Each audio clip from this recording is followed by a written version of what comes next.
Tem um ditado que diz, inclusive acho que ele é atribuído a Abraham Lincoln: se eu tivesse 12 horas para cortar uma árvore, eu passaria 11 horas afiando meu machado, né? Então, isso aqui é a parte 2, é uma sessão que eu vou chamar Estudando com o Mestre, é sobre o Kamal. Se você não assistiu a parte um, assista. É um conteúdo técnico, mas é para mostrar um pouco da realidade do que é a vida de um programador, principalmente se ele é de um nível como o meu, que tem bacharelado em ciência da computação e mestre em informática, porque existem programadores que eles têm um raio de ação bem curto. Eles recebem uma demanda, eles codificam aquela demanda, uma tecnologia que eles aprenderam num curso, um treinamento, e é só isso que eles fazem, né? Então, não desmerecendo ninguém, mas é um começo de carreira. Se você tem uma carreira mais avançada, você tem um raio de ação maior. E, por exemplo, uma das tarefas que você vai desejar fazer é configurar o seu próprio servidor. Então, esse vídeo é dedicado a essas pessoas que, assim como eu, elas querem entender melhor como elas podem configurar o próprio servidor, fazer o deploy da aplicação, elas fazerem o deploy da aplicação sem depender de empresas como Heroku, Amazon Serverless, e elas poder trocar de provedor de serviço, porque quando você tem o controle sobre o seu deploy, você pode dizer assim: esse servidor está muito caro, eu vou cancelar e trocar toda minha estrutura para outro servidor, e você só precisa mudar o DNS e você faz a implantação fácil. Então, esse é um das motivações desse vídeo. Como eu mostrei na parte um, é, a empresa do David Heinemeier Hansson, a Rei, tem uma previsão de economizar 10 milhões de dólares em 5 anos, 2 milhões por ano, só com infraestrutura. Mas se você é uma empresa pequena, isso pode significar de 50 a 200 reais. E se você é um empreendedor, tem uma pequena startup, isso também pode significar uma facilidade para você entrar em novos negócios, porque às vezes você fica inseguro, dizendo assim: puxa, como que eu faria meu aplicativo, como faço o deploy? Então aqui vamos continuar estudando.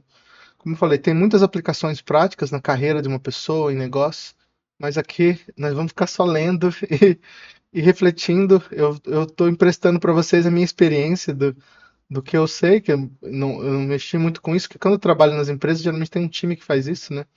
Então, poucas vezes na vida eu fiz isso. Eu fiz ultimamente com o Clone Sua Voz, mas a última vez que eu tinha feito antes, provavelmente tenha sido em 2014, né? Porque depois eu não precisei mais, né? Então vamos lá, vendo as configurações. Aqui a gente tinha lido tudo isso. E aí a gente tem que partir para as partes específicas. Vamos começar com o SSH-Kit, que é a parte interessante, né? Vamos pelas partes mais interessantes primeiro. Talvez eu não vou ler tudo aqui com vocês, aí quem quiser ler sozinho. Já dei um empurrão. Então ele está dizendo que o SSH-Kit é a ferramenta de toolkit usada pelo Kamal. Provavelmente seja um conjunto de utilidades que facilitem esse processo. Então, no geral, você não precisa mexer nas configurações além do padrão. Mas se você estiver conectando em vários servidores, que é o host, né? Você pode precisar ajustar. Aí essas configurações vão estar nessa seção do arquivo, esse HKit. Ele explicou na primeira parte que o Kamal ele tem um número restrito de configurações, você tem que respeitar elas. Se você quiser colocar uma com extensão, você coloca X traço, né? Aí você pode colocar outras. Então aqui, Max Concurrent Starts, que é quantas conexões SSH simultâneas você pode fazer para quando você vai fazer um deploy no servidor. Por default, ele é 30 conexões. E isso mostra um dos segredos por que o Kamal ele é melhor que ferramentas antigas como o Capistrano e o Mina. Que antigamente você usava uma conexão só. Aí você tem que fazer um comando por vez. Mas aqui ele é esperto, ele faz conexões em paralelo. Então, enquanto um comando está instalando uma coisa, ele está fazendo outra. E por isso que ele é tão bom e tão rápido. E aqui, pull idle timeout. Idle é quando tá sem fazer nada. Quem já jogou Age of Empires, lá você tem os seus aldeões, eles estão parados lá com a mão na parede, ele tá idle, né? Tá meio vadio, assim. Aí, quanto tempo para até dar o timeout, que é de cortar a conexão, esgotou o tempo? 15 minutos, 900 segundos, né? Para você evitar reconexões. Ó, uma tormenta, né? Tudo ao mesmo tempo de reconexões depois de um período idle. Quando estiver, por exemplo, construindo uma imagem ou esperando por integração contínua. Então você pode mudar esse padrão. Vem 15 minutos, você pode pôr 5 minutos, por exemplo. Vamos olhar aqui a seção de SSH. Aí está dizendo que ele, por padrão, ele vai usar o comando SSH para conectar nos hosts e por padrão na porta 22. No meu servidor, por exemplo, eu tive que mudar a porta, porque como eu uso o Cloudflare, eu não tenho acesso ao servidor direto, porque ele impede ataques, essas coisas assim. Aí eu tive que criar um subdomínio. A porta talvez ficou até igual, mas tive que criar um subdomínio para acessar o SSH. Aí está dizendo que se você vai usar um usuário que é não root, talvez você tenha que fazer o bootstrap. Eu fiquei anos para entender que essa palavra é que quando você vai calçar uma bota, ela tem aquela alça, né? É a alça da bota, para você pôr a bota. Porque a gente sabe que o boot, né? O nome certo é bootstrap. O bootstrap é o processo de inicialização de uma máquina. Só que todo mundo chama de boot, né? Boot é bota, inicialização. A gente traduz em português, inicialização, mas a palavra quer dizer bota. E o bootstrap é porque é a alça da bota, que é como você faz para vestir a bota, né?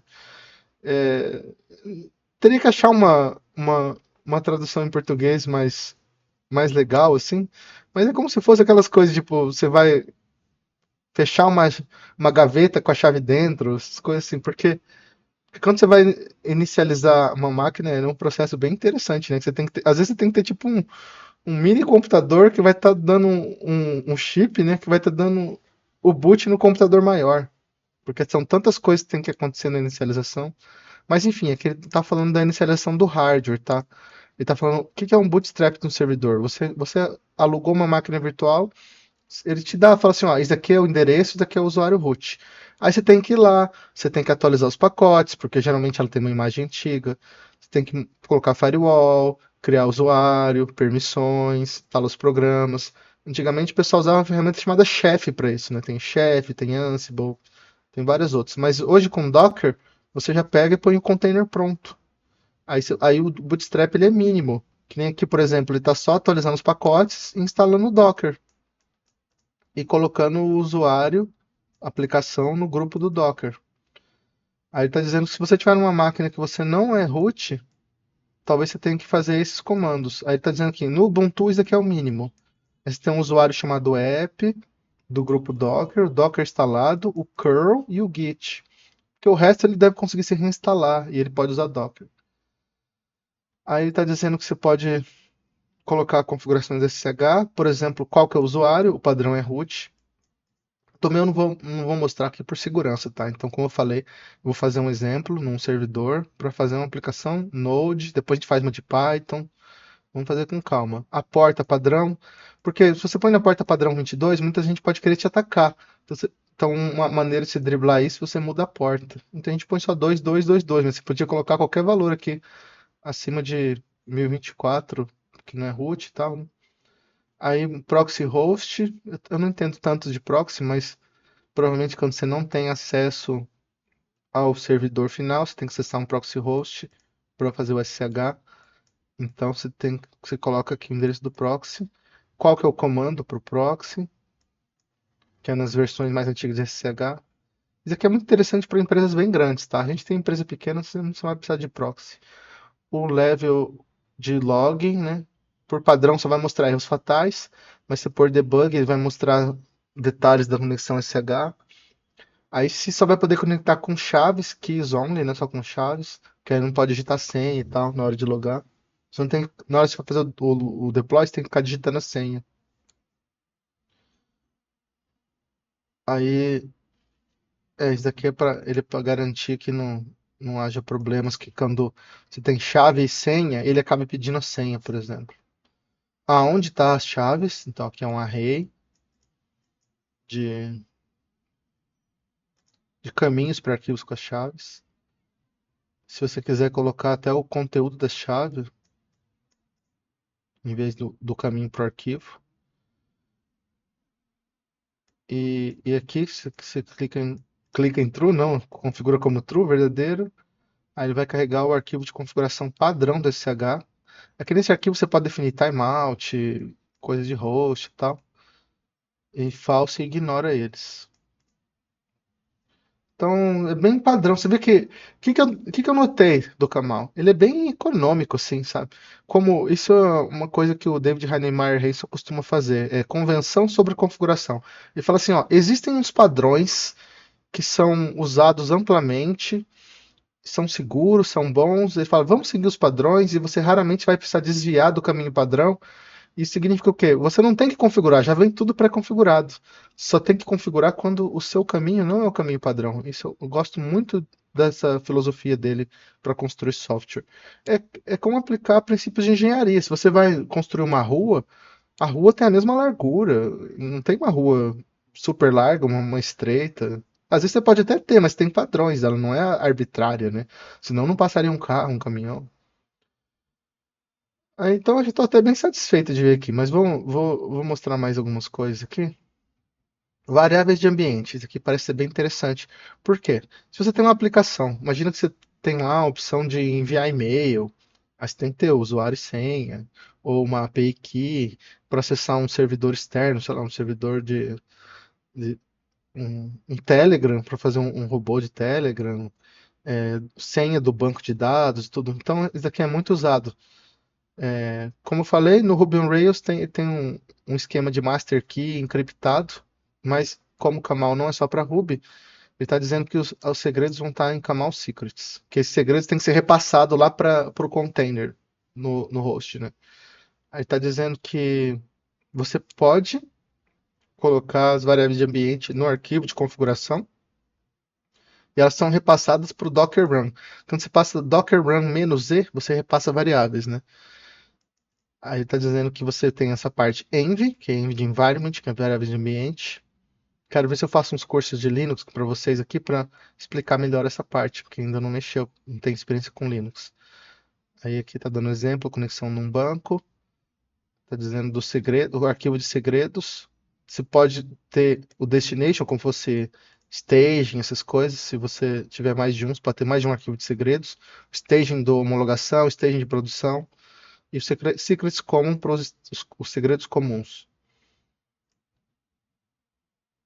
Por exemplo, do registry, onde ele vai puxar as imagens, né? E aí está dizendo que você pode usar variáveis ou comando de substituição, que é esse aqui do shell. Ó. Executa o comando shell, cat, que vai ler o conteúdo desse arquivo. E aqui é o valor da variável, como fosse um echo. Você pode ter helpers. Aí ele está dizendo que tem esse comando aqui, ó, Kamal Secrets Fetch. Depois a gente pode ler essa seção. Vamos ler agora. Ó, Kamal Secrets. Então tem esse comando. E acho que até a versão nova do Rails tem uma coisa parecida. Que aí ele extrai um segredo, ele pega um segredo e. Vamos ver aqui. Esse Vault aqui é que tem pessoas que usam aqueles aplicativos One Password. O Vault é como se fosse uma caixa forte, né?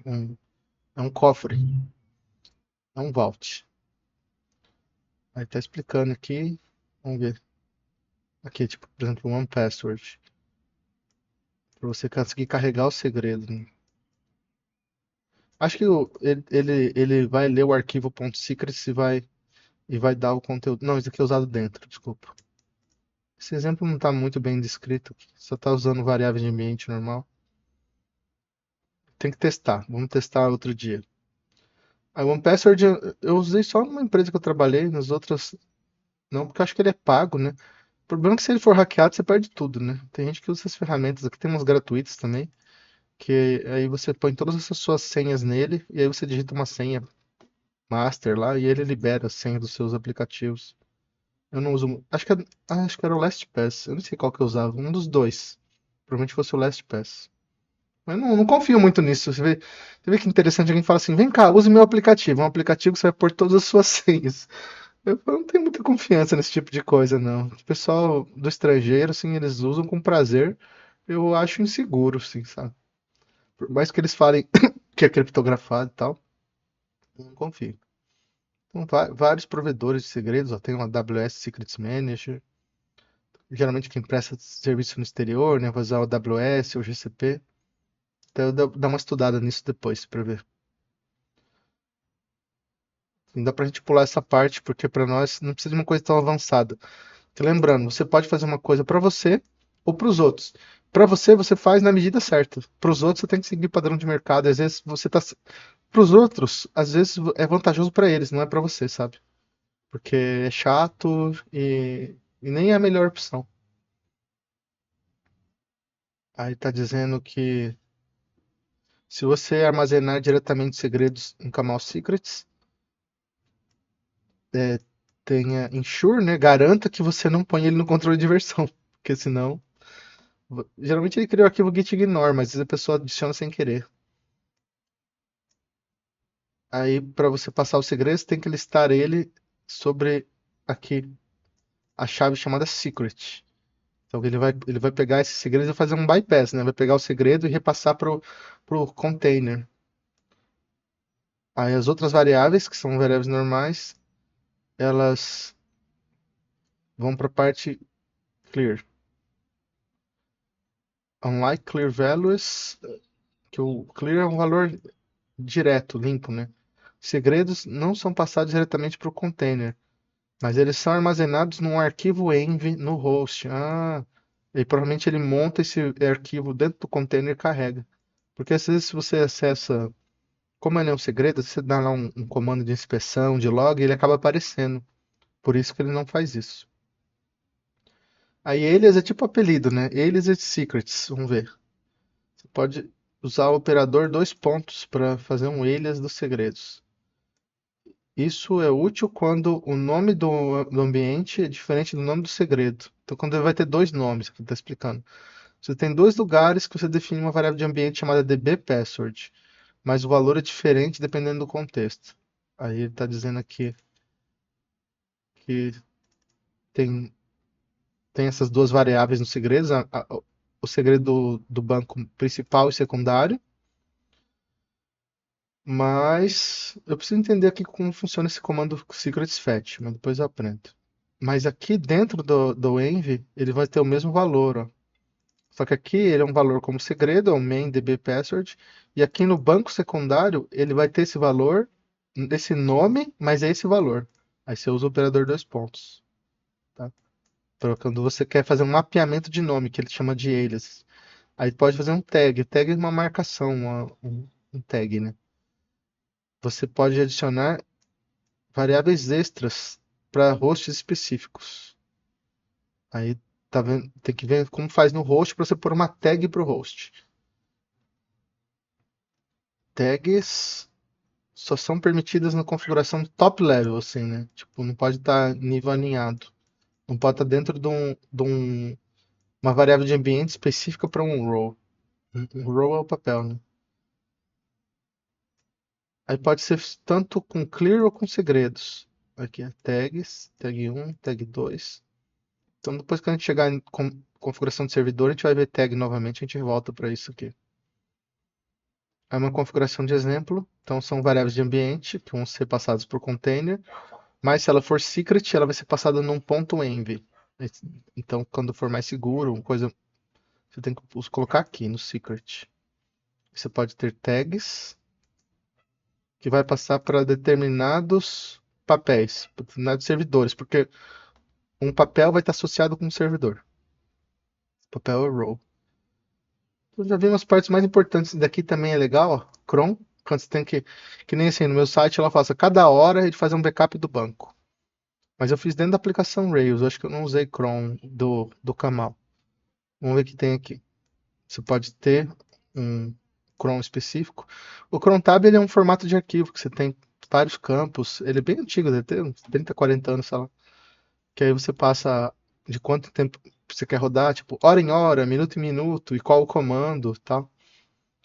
E fica registrado lá na cron tab, né? E aí aqui então ele está dizendo, você passa o host e você passa qual que é o comando, mas provavelmente aqui ele está lendo uma cron tab, porque lá dessa cron tab vai ter a frequência, né? Aí está dizendo, tá assumindo que as configurações da cron tab está nesse arquivo aqui. E está dizendo que o cron não se propaga automaticamente entre variáveis de ambiente. o exemplo acima, copia elas da cron tab. Então ele vai pegar aqui e usar esse comando env. Não sei exatamente como funciona, nunca usei muito no Linux. Provavelmente seja para carregar as áreas de ambiente e depois ele pega a cron tab e vai passar para o comando cron, lá nesse servidor aqui. Isso é bom para, que nem eu falei, para fazer backups, coisas que você tem que executar de hora em hora e que tem a ver com a manutenção do servidor, não com a tua aplicação, né? Aplicação você pode fazer de outras maneiras, diretamente. A gente já viu os principais aqui. Vamos, vamos ver a parte de booting um pouco, ver se tem algum comando interessante. Aí está dizendo que quando você vai fazer uma implantação em vários hosts, né? Porque eu fiz em um só, né? Mas muita gente tem vários servidores. Para você gastar 3 milhões por ano com nuvem, você tem que ter bastante servidor, né? Só um detalhe, quando o Nginx foi criado, é porque tinha um objetivo que era o seguinte, eles queriam fazer um servidor web que fosse capaz de aguentar 10 mil requisições por segundo, se eu não me engano. Se não for segundo, é minuto. Uma máquina, sei lá, que custasse menos de $1.000, $400. Tem um artigo bem interessante que explica de onde que surgiu essa ideia. Então, geralmente você tem que ter um número de servidores pelo número de máquina. Lembrando, uma máquina simples vai aguentar 1.000, 10 mil. Mas se você tem 1 milhão de usuários, você vai precisar de ter, sei lá, às vezes 100 servidores, né? Dependendo da carga de acesso simultâneo, né? É por isso que essas empresas gastam milhões e é por isso que você não precisa gastar milhões, porque você às vezes tem 1.000 usuários, 2.000 usuários, e aí você está pagando demais, sabe? Às vezes você tem um site que tenha 10 mil usuários, mas só tem 2.000 simultâneos, você não precisa pagar tanto, né? Aí está dizendo que quando você está fazendo um deploy para vários hosts, você pode preferir não reiniciar todos os seus serviços em todos os hosts ao mesmo tempo. É prudente, né? Imagina se o site cai em tudo. Às vezes você tem lá 100 servidores, se você derrubar 20, pelo menos 80 estão de pé, né? Aí a configuração default do Camel é para fazer tudo em paralelo, mas você pode controlar isso com o boot. Aqui ele está definindo um limite. Então boot essa seção aqui, aí vai ser 2 hosts ao mesmo tempo, com 10 segundos entre cada um. Aí você tem tempo de apertar um botão lá para parar tudo quando você está falhando, né? E você pode também definir com uma porcentagem, então um número inteiro ou uma porcentagem. Então você vê, bem simples, você vê, ó, você tem duas configurações só, porque ele usa muitos padrões públicos. Vamos procurar aqui em Builders, que eu não sei o que que é isso, mas deve ser bem interessante. Provavelmente ele tem a ver com a configuração do servidor, né? Acho que booting a gente já viu, né? É booting que a gente viu agora. Builder. Aí, como a sua aplicação é construída com o comando docker build. Então, lembrando, o docker build é um comando que ele vai pegar, ler o seu docker file, que é um arquivo que vai ensinar a construir a imagem Docker a partir de uma imagem base, vai executar comandos, vai montar volumes, provavelmente vai copiar a tua aplicação para lá a partir do Git, montando ela. Aí está dizendo que tem vários builds aqui, que você põe nessas opções. Por exemplo, a arquitetura. Todo mundo costuma usar AMD64, mas em alguns casos, que nem quem usa Mac ou por algum outro motivo, usa a arquitetura ARM, né? O Raspberry Pi tem a arquitetura ARM. Está fazendo um deploy no Raspberry Pi. Então você pode mudar a arquitetura com a chave ARC. Aí você põe os valores. Ele só aceita 2.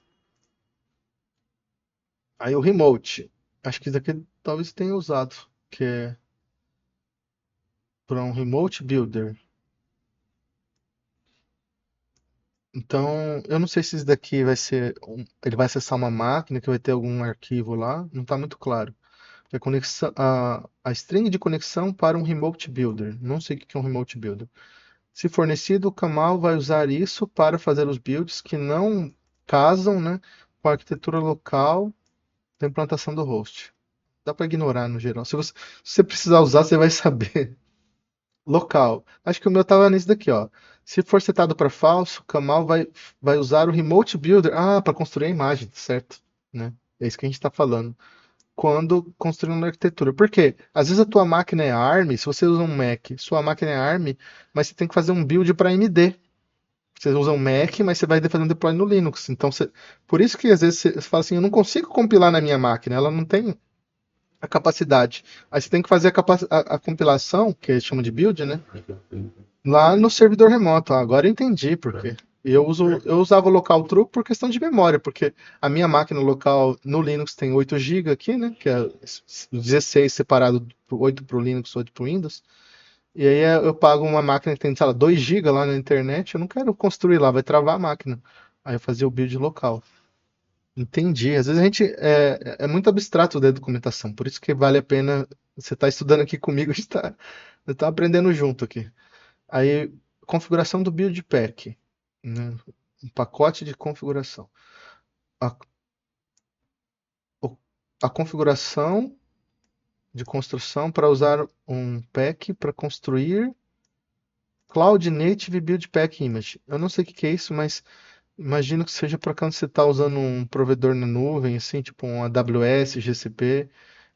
Aqui no caso ele está usando um Heroku, ó. Então se você quiser usar serviços dessas pessoas, aí eles têm esse build pack acho que é definido pelo Heroku mesmo. Deve ser um padrão para você construir aplicações na nuvem, que provavelmente foi criado pelo Heroku mesmo, que é o jeito de você construir, definir como que a sua imagem é construída, né? Talvez não seja sem Docker, entendeu? Porque a gente está construindo com Docker. Aqui deve ser o jeito build pack. Eu não sei o que que é, mas acho que eu usei uma vez isso na vida. Que tinha lá um build pack para você fazer, sei lá, WordPress no Heroku. Então, para você, porque tem esse site aqui, ó, Build Packs, ó. Então vamos até olhar ele, já que tem tempo aqui, ó. Ele deve ser uma definição, um padrão, ó. Cloud Native Build Packs. Transformam a sua aplicação fonte em imagens de container. É um padrão. Aí você define como você constrói uma aplicação. E provavelmente tenha, tipo, receita de bolo. Como você constrói uma aplicação Java? Como você constrói uma aplicação Ruby? Vou procurar aqui. Já tinha ali o Ruby, né? Definido pelo Heroku. Aqui, ó. Por exemplo, ó, Heroku Builder, que é o build pack, aí Hub e Procfile. Builder Cache, né? Cache é uma das coisas mais importantes de computação. Se você já calculou uma coisa e tem um valor, por que calcular de novo? Guarda o arquivo ali, né? GHA, or registry. Essa imagem só é usada para o cache do registry e não é compatível com Docker. Então é só do modelo do build pack. Isso acelera o processo, né? Se você mudou poucos arquivos, ele vai reaproveitar. Contexto. Então aqui Builder é meio que fora do padrão, tá? Porque você não está usando o padrão normal do Camel. Se você vai usar um padrão já estabelecido de build packs. Aí ele geralmente faz uma cópia local do Git. Aí não tem perigo de colocar mudanças não comitadas. Se você quiser, você pode, em vez de pegar do Git, que ele faz uma cópia, ele vai pegar. Quando você está num repositório Git, tem a pasta .git com o seu repositório. Aí ele provavelmente vai pegar uma pasta temporária e fazer um clone do último commit. Mas se você quiser pegar o que está na tua pasta, você fala assim, não tô nem aí que comitou, tô com pressa, você coloca esse context ponto aqui no builder.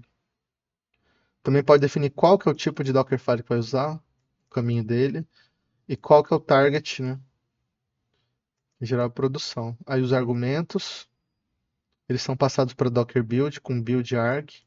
Então aqui voltou a falar de Docker, né?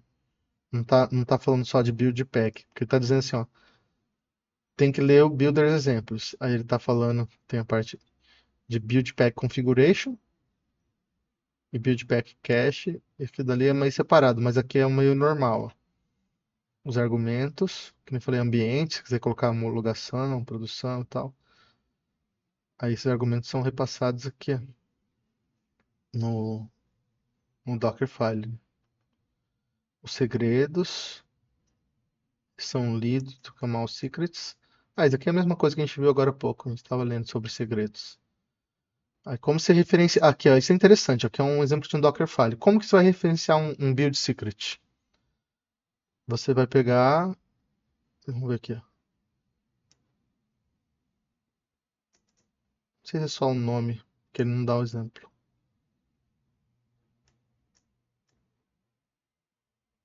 Eu não sei que padrão que é esse aqui, tá? Mas tá, ó, barra run, barra secrets, barra GitHub token. Tem que pesquisar com mais calma.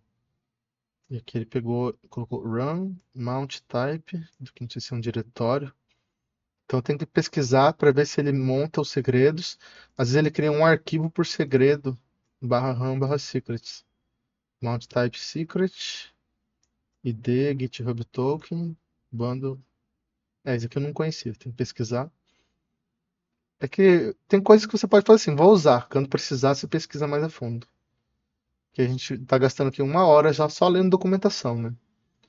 Aí SSH, agent socket, keys, driver, docker. E Docker Build Cloud também não conheço, deve ser algum produto. Deve ser parecido com o Build Pack. Provenance também não conheço. Em geral, muitas vezes você pode simplesmente ignorar. Você vê uma coisa, se você nunca ouviu falar, você não sabe o que é, muitas vezes nem é importante.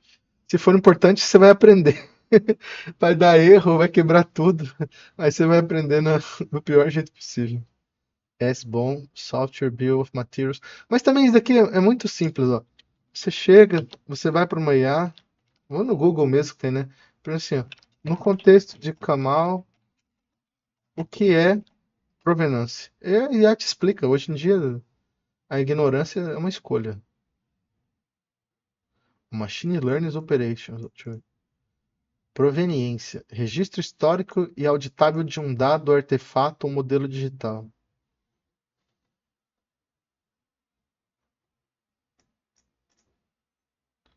Então coisa com auditabilidade. Ó, isso é usado para configurar provenance, né? Então vamos pensar que é auditoria. Attestation for the build result.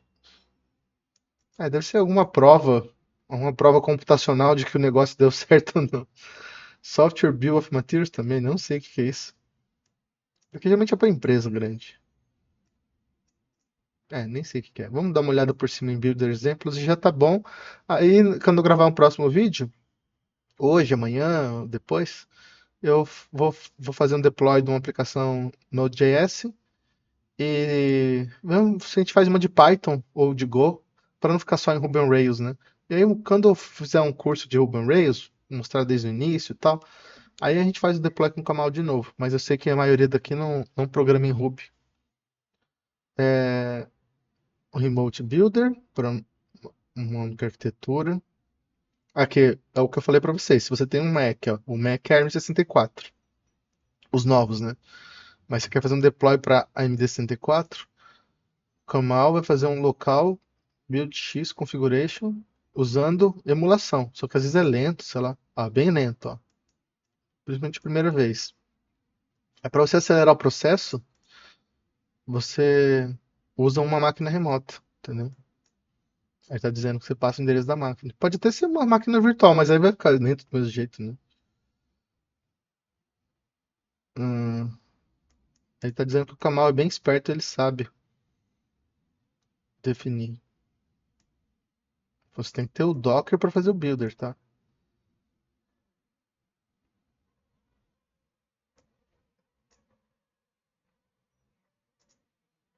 Aí tá dizendo que essa instância da máquina só é compartilhada para builds que usam o mesmo registro e credenciais, mesmo usuário e senha. Aí se você tem mais de uma arquitetura, você também pode usar um remote builder, ó. Aí tá dizendo que uma é remota e outra fica para local. Aí o local builder você só coloca art, você não põe remote. Ó, always want to build. É que eu tô usando o Windows aqui com Linux, não tô usando o meu Mac. Aí se você quiser usar um Dockerfile diferente, você está usando monorepo. Eu não entendo muito sobre monorepo, mas eles põem todos os repositórios, todos os projetos num único repositório, né? Eu nunca parei para ler muito sobre monorepo. Como eu falei para vocês, muitas coisas só são usadas por empresas, é do interesse delas, não é seu interesse pessoal. Você está fazendo para você, não te interessa saber isso, mas se você quer passar uma entrevista de emprego, trabalhar para alguém, aí às vezes interessa, entendeu? Para mudar o Dockerfile, se quiser mudar o contexto, né? Às vezes está em outra pasta, porque no monorepo, às vezes está na pasta, você tem que pegar a pasta de cima. É por isso que tá dizendo o contexto ponto ponto, que é a pasta pai, tá? Multistage, isso daqui é bem legal, é um jeito de construir imagens em Docker. Também não entendo muito, eu sei que a IA fez para mim, mas basicamente a imagem final fica bem pequena, né?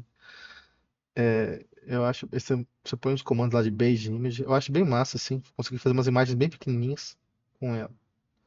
Não sei o que é cache GHA, mas é uma técnica de cache, né?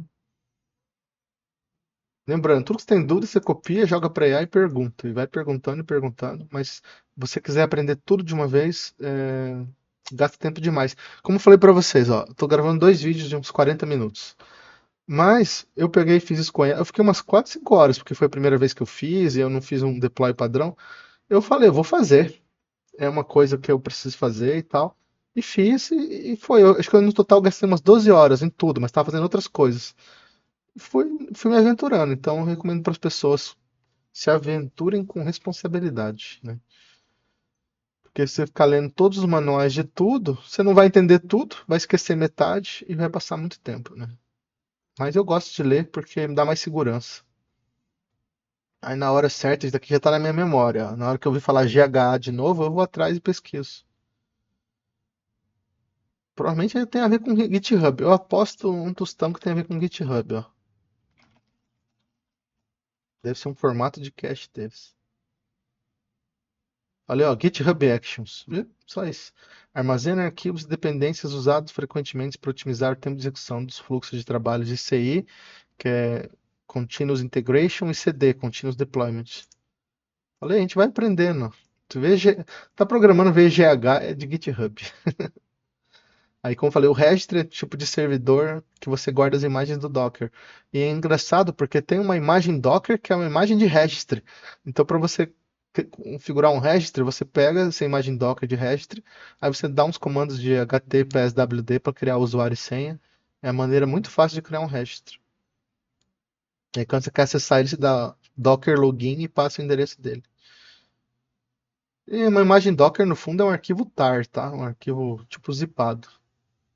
Está dizendo como você pode construir sem o Dockerfile. Está dizendo assim, você pode usar esses que a gente está comentando agora há pouco, esses build packs. Tá vendo? Então é uma alternativa ao Docker.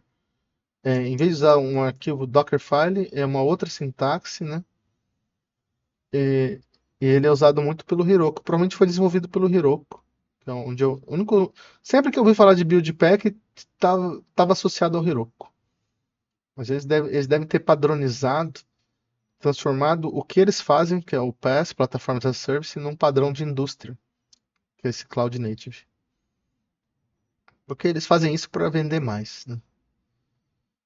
Ah, mas se você estiver usando isso, tem que ter esse arquivo aqui, ó, Project.toml, que também é uma linguagem de marcação, muito usado em Python, mas eu já fiz projeto em Go usando toml, é igual o YAML. Você está usando em Ruby, mas você pode usar com Python, porque ele é só um arquivo. A configuração do cache,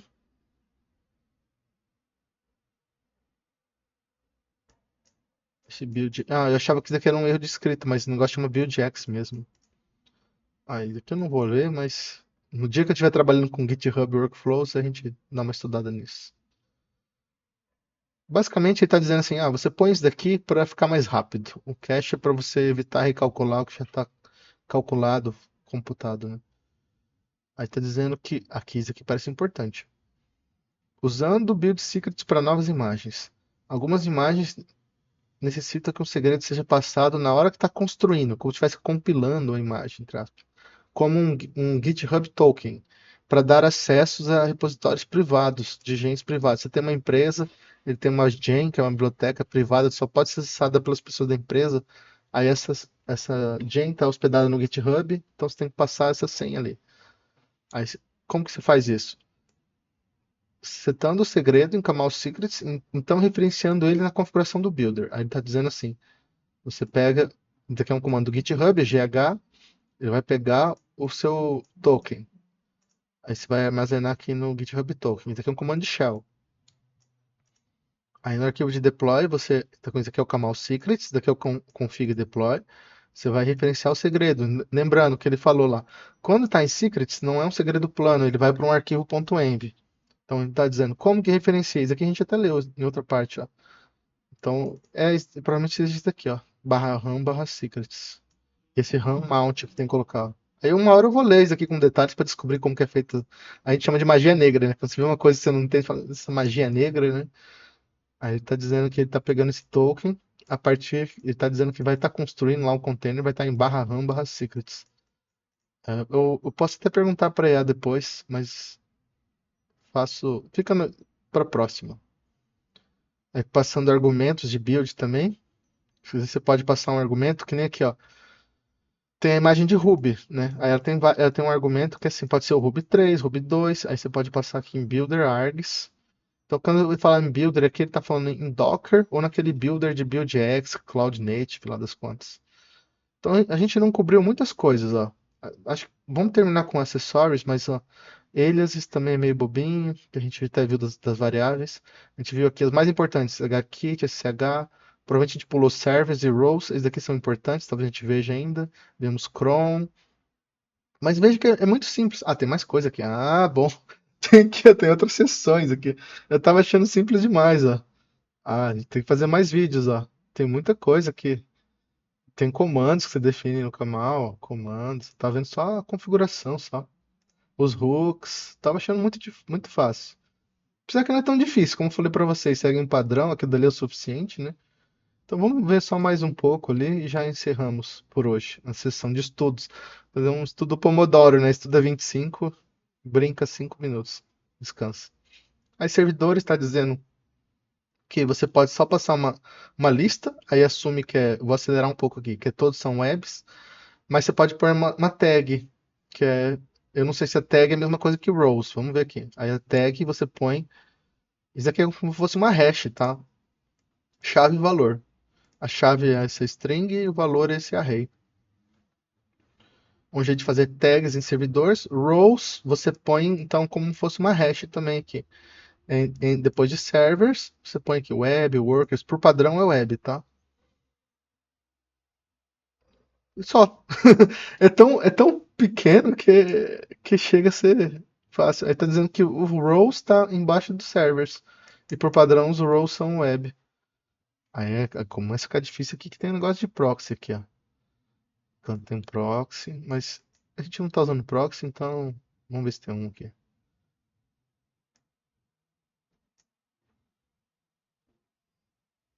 Não sei se é o proxy do Kamal. Deixa eu ver. Ah, deve ser o proxy do Kamal, que é o Kamal Proxy. Hum, a lista de hosts vai sobre a chave hosts.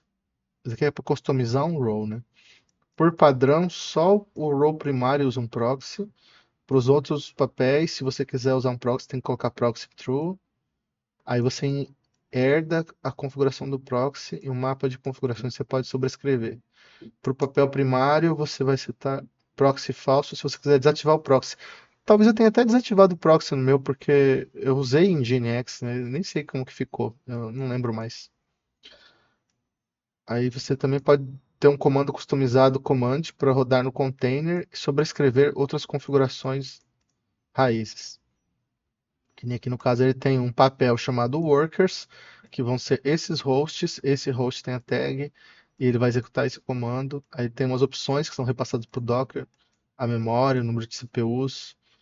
Aí esse login aqui está dentro do workers, então assim, eu teria que ler a documentação. Ele não está explicando login, proxy, labels. Teria que, teria que procurar na documentação própria. É, acho que tem uma das coisas que eu pulei aqui. Vamos ver por cima o alias que ele está falando. Eles são atalhos. Então ele fala, em vez de você executar esse atalho enorme, você pode criar um alias. Ah, eu lembro que eu uso o Kamal console. Aí ele carrega um console. Eu tenho esse alias no meu. Já veio pronto, né? Então é uma comodidade. Isso que eu gosto. As coisas que todo mundo usa, os problemas de todo mundo, as dores comuns, eles tornam cômodos.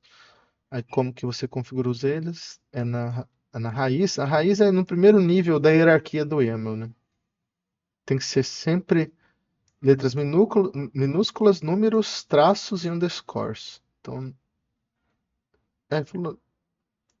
acho que geralmente não pode começar com um número, que ele não falou nada. Porque ele falou que pode ter tudo. Só não pode ter letra maiúsculo, que ele falou aqui. Âncoras, acho que a gente já viu isso, né?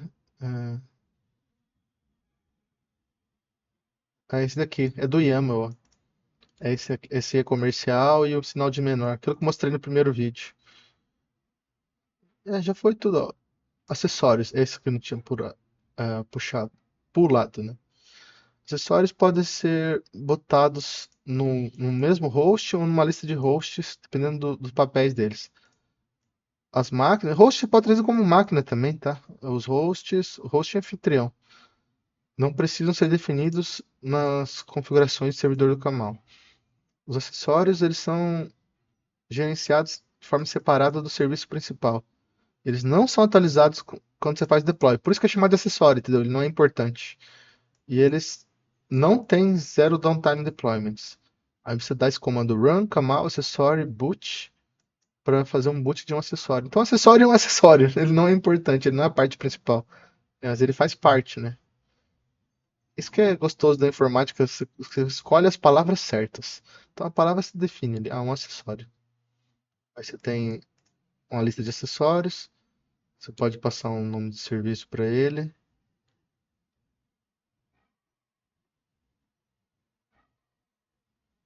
Pode dizer qualquer imagem Docker. Tem que pegar um exemplo, né? Mas provavelmente seja um serviço que não é o mais importante. Sua aplicação pode até viver sem ele, às vezes.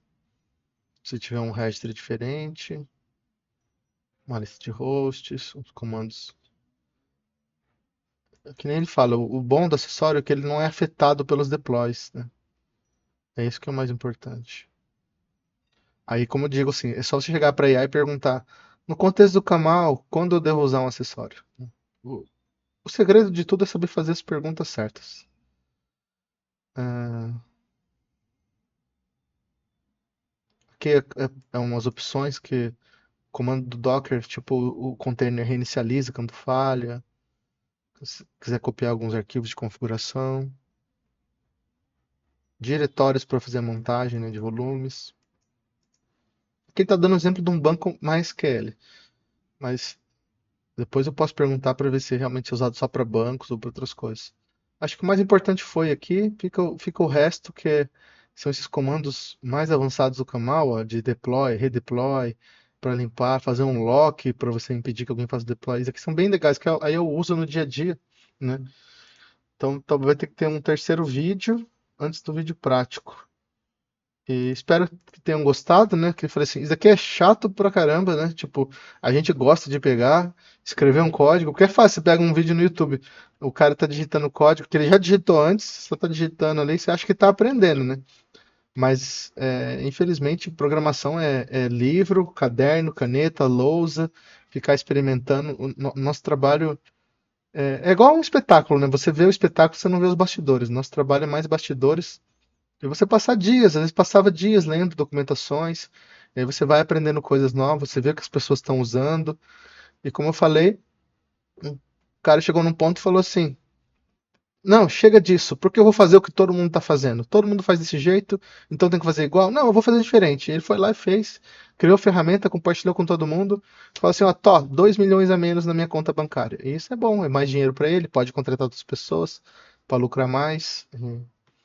E é assim que a gente progride, né? A gente não tem a mentalidade de rebanho, de fazer assim, vou fazer o que todo mundo faz. Não.